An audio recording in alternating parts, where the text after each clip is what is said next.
વિદ્યાર્થી મિત્રો નમસ્કાર, ઓમ શાંતિ। હવે આજથી આપણે જે ચેપ્ટર 8 કોષ વિજ્ઞાનની અંદર જે પૂર્ણ કર્યું, સુકોષકેન્દ્રી કોષ અને આદિ કોષકેન્દ્રી કોષ વિશેની આપણે અભ્યાસ પૂર્ણ કર્યો। સુકોષકેન્દ્રી કોષની બધી અંગિકાઓનો અભ્યાસ આપણે વિગતવાર કરી ગયા। આદિ કોષકેન્દ્રી કોષ તરીકેની રચના પણ સંપૂર્ણ આપણે જોઈ ગયા। તો મિત્રો હવે એમાં જે એક્સ્ટ્રા પોઈન્ટ્સ આપણે જે શીખવાના બાકી છે નીટને અનુલક્ષીને, તો જોઈએ મિત્રો કે કોષરસ પટલ તો જોતા જઈએ એક પછી એક અંગિકાઓ, જેમાં વધારાના પોઈન્ટ્સ આપણે જે જોવાના છે તે તો કોષરસ પટલ આ શબ્દ પ્રયોજન મિત્રો સૌ પ્રથમ નાગેલી અને કેમલ નામના વૈજ્ઞાનિક દ્વારા કરવામાં આવેલો। નાગેલી અને કેમલ આ બે વૈજ્ઞાનિકો દ્વારા આ શબ્દ પ્રયોજન કરવામાં આવેલો અને પ્લવ નામના વૈજ્ઞાનિકે પ્લાઝમા એવો શબ્દ પ્રયોજન કરેલો। પ્લાઝમા તો પ્લાઝમા જે કોષ રસ વિશેની જે વાત છે, પ્રવાહીની વાત છે, તો એવો શબ્દ પ્લવ નામના વૈજ્ઞાનિક દ્વારા રજૂ થયો।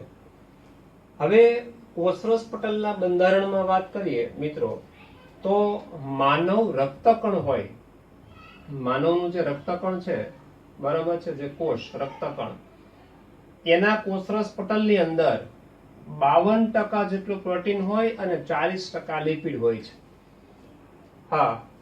એમસીક્યુ લક્ષી સવાલ છે, આંકડાકીય માહિતી, કે 52% પ્રોટીન અને 40% છે લિપિડ હોય છે।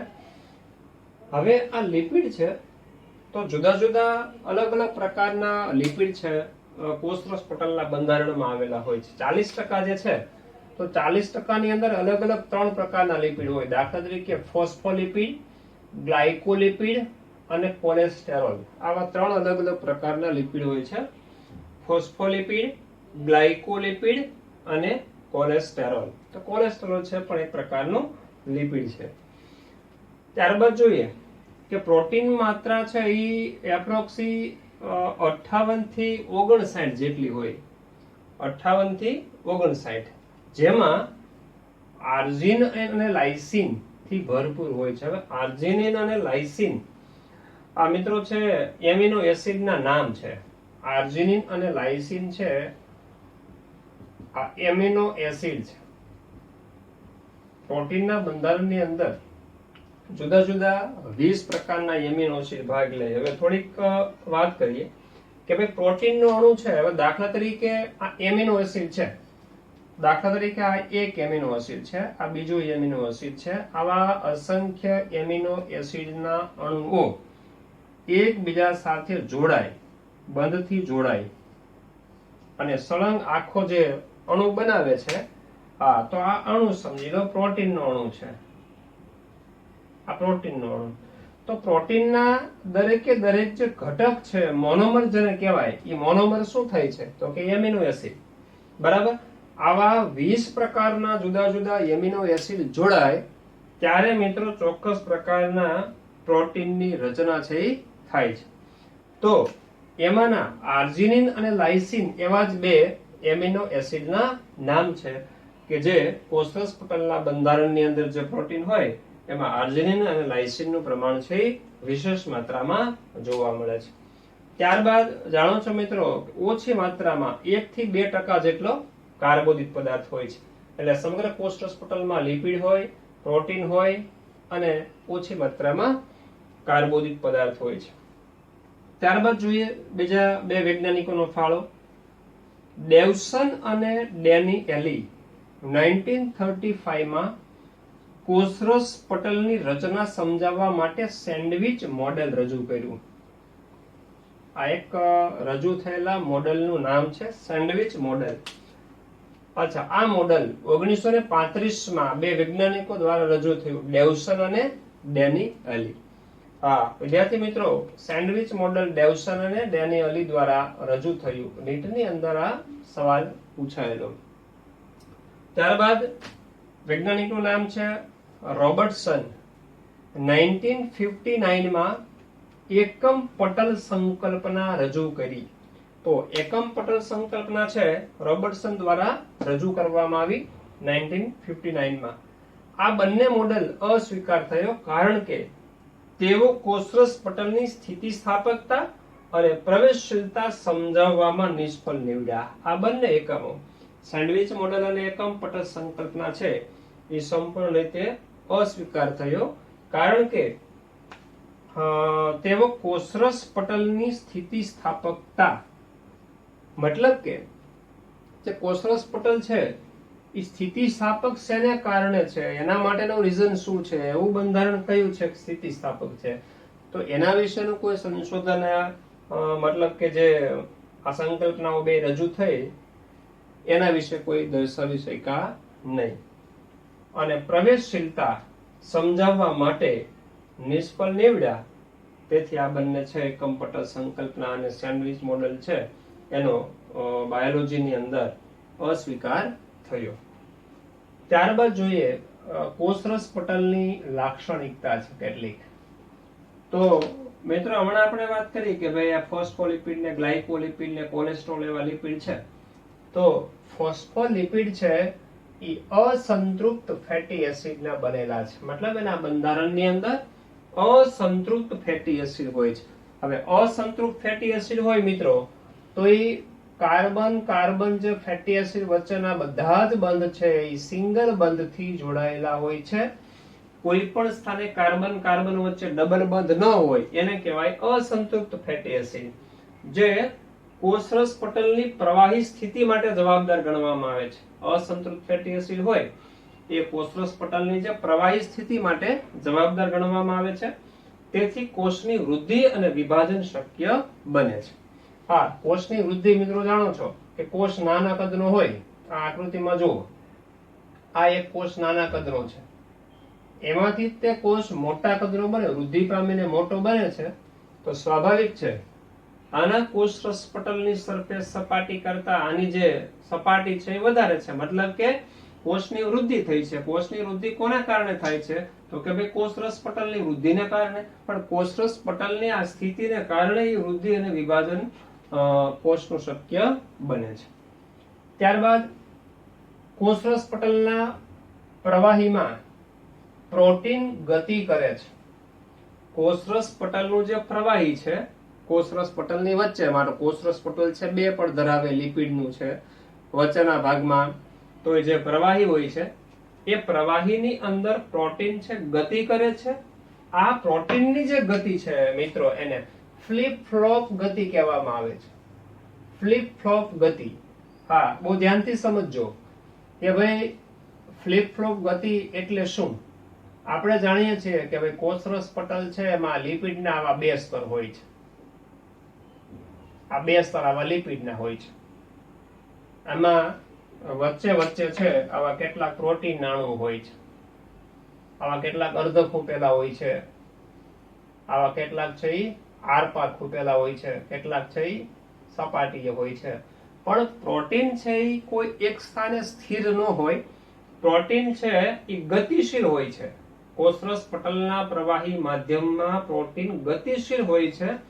ઈ પ્રોટીનની ગતિને ફ્લિપ ફ્લોપ ગતિ કહેવામાં આવે છે, અથવા તો એને પાર્શ્વીય પ્રોટીન ગતિ કહેવામાં આવે છે.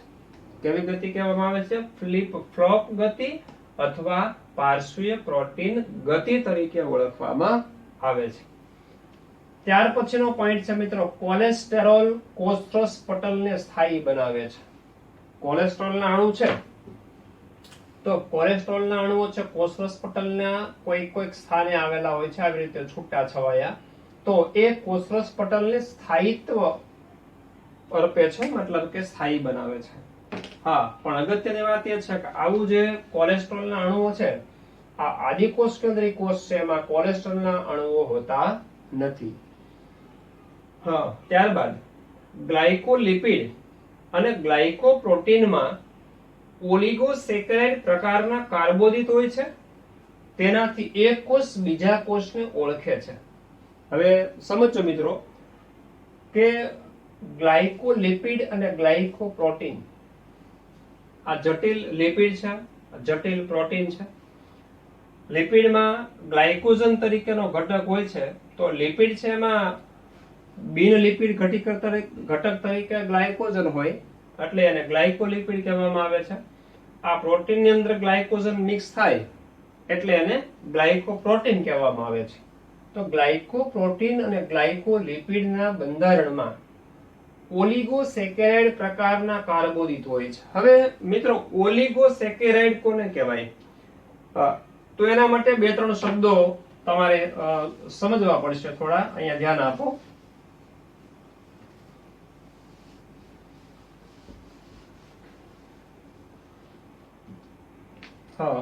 એક શબ્દ લઈ લઉં છું, મોનોસેકેરાઇડ. કાર્બોદિત છે મોનોસેકેરાઇડ, પછી ડાયસેકેરાઇડ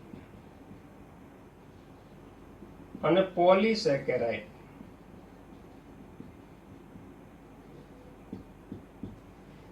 સમજો, મોનોસેકેરાઇડ કાર્બોદિત છે, અલગ અલગ ત્રણ પ્રકારના.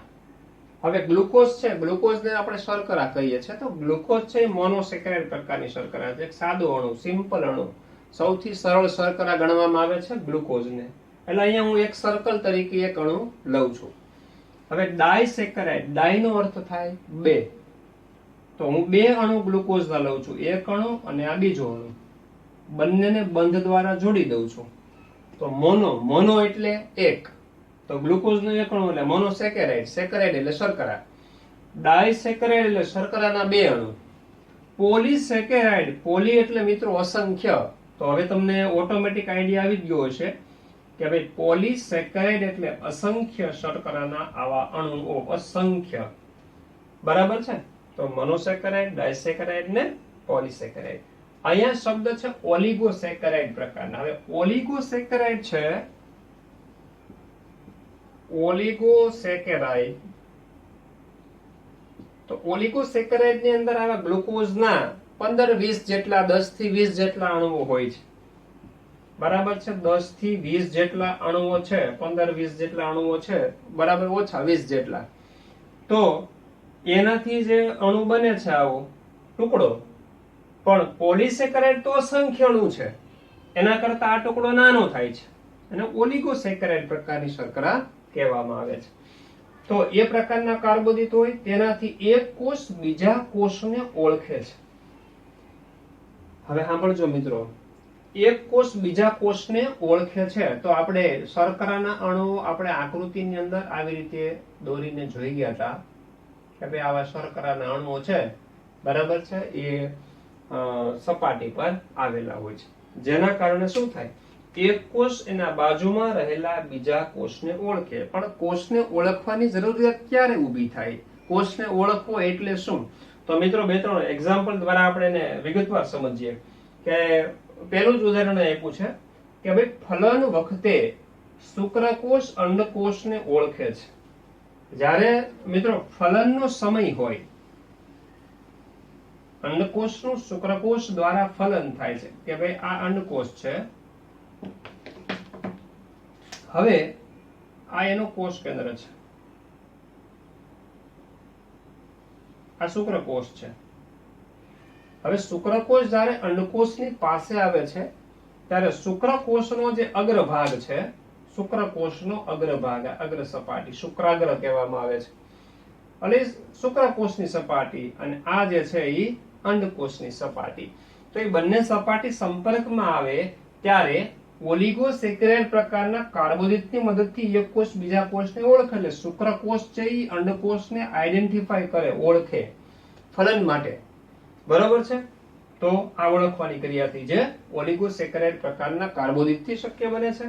બીજું ઉદાહરણ છે રુધિરના એન્ટીજન એટલે કે બેક્ટેરિયાની ઓળખ શ્વેતકણ દ્વારા થાય. માનો કે આ રુધિર વાહિની છે, રુધિર વાહિનીમાં શ્વેતકણો હોય છે, રુધિરની અંદર આવા અસંખ્ય શ્વેતકણો હોય છે. હવે શ્વેતકણોનું કામ શું મિત્રો? શરીરના સૂક્ષ્મ સૈનિકો કહેવાય. એટલે બહારથી જે રોગના બેક્ટેરિયા આપણા શરીરમાં દાખલ થાય એ બેક્ટેરિયાને મારવાનું કામ કરે. હવે માનો કે આવા બેક્ટેરિયા શરીરમાં દાખલ થયા, આ બેક્ટેરિયા છે, બરાબર? હવે આ બેક્ટેરિયાને મારવા છે, તો આ રુધિર છે. હવે રુધિરની અંદર માનો કે આ બધા છે એ રક્તકણ છે. આ બધા છે આ રક્તકણ છે, બરાબર. પછી અલગ અલગ આકારના આવા ત્રાક કણો હોય છે. આ ત્રાક કણો હોય છે. હવે ત્રાક કણો છે એ પણ કામના છે, રુધિરના કોષો છે. શ્વેત કણો છે એ કામના છે, રક્ત કણો છે એ પણ કામના છે. શરીર માટે કામના નથી માત્ર કોણ? આ બધા બેક્ટેરિયા છે. એ બેક્ટેરિયા રોગ કરવા માટે શરીરમાં દાખલ થયા. સમજો આ રોગના બેક્ટેરિયા છે. હા, તો એને એન્ટીજન કહેવાય. શરીરના બહારના ઘટકો જે શરીરની અંદર દાખલ થાય એને એન્ટીજન કહેવાય. હવે આ બેક્ટેરિયા મારશે કોણ? શ્વેતકણ. પણ શ્વેતકણને કેમ ખબર પડે? શ્વેતકણના સંપર્કમાં તો આ રક્તકણ છે એ પણ આવે, ત્રાક કણો આવે, બીજા શ્વેતકણ આવે, આ બધા કોષો આવે. તો એ બધા કોષો ઓળખે કે ભાઈ આ રક્તકણ છે એ તો આપણા શરીરના છે, એ તો કામના છે, એને મારવાના ન હોય, એ ઓળખી જાય, બરાબર. આ ત્રાક કણ છે એને ઓળખી જાય કે એ તો આપણા શરીરના છે, આપણા રુધિરના છે, કામના કોષો છે, એને મારવાના ન હોય, એ ઓળખી જાય. પણ જેવું એના સંપર્કમાં આ બેક્ટેરિયો આવે એટલે એને ખબર પડી જાય કે ભાઈ આ બેક્ટેરિયો છે, એને શું કરવાનું છે? મારવાનું છે, બરાબર. એટલે એ બેક્ટેરિયાને શું કરી નાખે? મારી નાખે, એનું ભક્ષણ કરી નાખે, બરાબર. તો ક્યારે શક્ય બન્યું? એની સ્પેસિફિક ઓળખાણ થઈ તો ઓળખી શક્યા તો એને મારવાનું કામ થયું. હા, તો રુધિરના એન્ટીજન બેક્ટેરિયાની ઓળખ છે કોણ કરે છે? શ્વેતકણ કરે છે. પણ આ ઓળખ માટે જવાબદાર મિત્રો કોણ છે? તો કે કાર્બોદિત, મતલબ ઓલિગોસેકેરાઇડ પ્રકારના કાર્બોદિત. નેક્સ્ટ પોઈન્ટ છે કોષરસ પટલમાં 30 પ્રકારના ઉત્સેચકો આવેલા હોય છે. કોષરસ પટલનું જે બંધારણ છે મિત્રો એમાં 30 પ્રકાર જેટલા ઉત્સેચકો હોય છે અને એમાંનું મુખ્ય છે મહત્વનું છે એટીપેઝ, જે મહત્વનું છે અને એ દ્રવ્યોના સક્રિય વહનમાં ભાગ લે છે. સક્રિય વહન એટલે મિત્રો ઓછી માત્રાથી વધુ માત્રામાં જે વહન થાય એને કહેવાય સક્રિય વહન. તો એના માટે એટીપેઝ ઉત્સેચક જવાબદાર છે. ત્યારબાદ અંદરની સપાટીએ સ્પેક્ટિન નામનું પ્રોટીન હોય છે, બરાબર. અંદરની જે સપાટી હોય છે, આ કોષરસ પટલ છે તો એની અંદરની સપાટીએ સ્પેક્ટિન નામનું પ્રોટીન હોય છે. ઓકે, હવે છેલ્લે મિત્રો આપણે જોવાનું છે કોષરસ પટલનું કાર્ય શું? તો કે ઘન તથા પ્રવાહી દ્રવ્યોનું ભક્ષણ કરે છે. કેટલા ઘન દ્રવ્યો, પ્રવાહી દ્રવ્યો બધા છે એને પસાર થવાનો માર્ગ બનાવે છે, એટલે એને કહેવાય ઘન અને પ્રવાહી દ્રવ્યોનું ભક્ષણ કરે છે. આ ક્રિયાઓ છે એન્ડોસાઇટોસિસ તરીકે ઓળખવામાં આવે છે.